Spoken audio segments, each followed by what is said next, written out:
আচ্ছা আঙ্কেল, আপনি যদি এখানে এই বিষয়টা যদি বলবেন, এই বিসমিল্লাহ রোডের যে রাস্তাটি, এই রাস্তাটি যে বেহাল অবস্থা, এটা কি কারণে হচ্ছে যদি একটু বলতেন।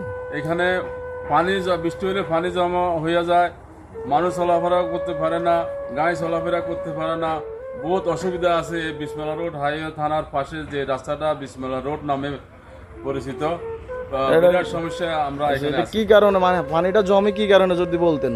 পানিটা জমে এখানে রাস্তা দুই পাশে দোনো পাশে রাস্তার পানি ময়লা, পানি যাওয়ার মতো কোনো ব্যবস্থা নাই। অবস্থা নাই। ওই জন্য পানি জমা যাওয়ার মতো কোনো নিষ্কাশনের ব্যবস্থা নাই, এই কারণে পানি এখানে জমাট হয়, জমা হয়। হাঁটু পরিমাণ পানি হয় নাকি। হাঁটু পরিমাণ পানি হয়ে যায়। বুঝছি। চলাফেরা বিরাট আমাদের এখানে অসুবিধা। পাশে একটা হাইওয়ে থানা আছে।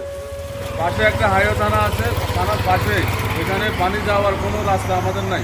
ওই জন্য দেখতে পাচ্ছেন এখানে পাশে একটা হাইওয়ে থানা আছে, ওই থানার আপনার পাশে একটা দেওয়াল আছে তাদের, এখান থেকে পানি নিষ্কাশনের কোনো ব্যবস্থাই নাই। কোনো ব্যবস্থা নাই পানি পানি নিষ্কাশনের। জি জি। এটার প্রতিকার কি আপনার? এটা প্রতিকার আমাদের রাস্তার পাশে আমাদের একটা পানি যাওয়ার জন্য একটা লাইন আমাদের জরুরি, তাহলে আমরা আর রাস্তা মেরামতের বিষয়ে যদি রাস্তা বলতেন। মেরামত আমাদের জরুরি। রাস্তার মধ্যে শুধু কিছু কণা আছে এটার, আর কিছু আমাদের এখানে নেই।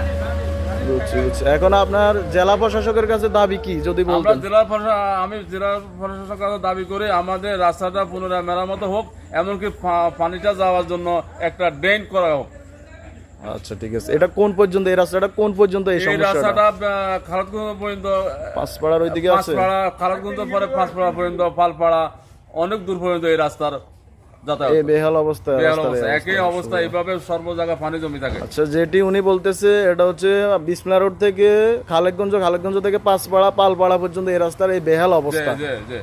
তো প্রশাসকের কাছে, জেলা প্রশাসকের কাছে জনগণের দাবি একটাই, এই রাস্তাটা দ্রুত সংস্কার প্রয়োজন এবং একটা ড্রেন করে দেওয়া, এখানে আমাদের পানিটা যেন বিসমিল্লাহ রোড হাইওয়ে থানার সামনে একটা দ্রুত একটা ড্রেনের প্রয়োজন। দুই পাশে রাস্তা, দুই পাশ উঁচুর কারণে রাস্তা নিচু, মাঝখানে পানি জমি থাকে। মাঝখানে পানি জমা থাকে, হাঁটু পরিমাণ পানি, বৃষ্টি হলে হাঁটু পরিমাণ পানি হচ্ছে, জি জি। যেটি জানাচ্ছে আমাদের সাধারণ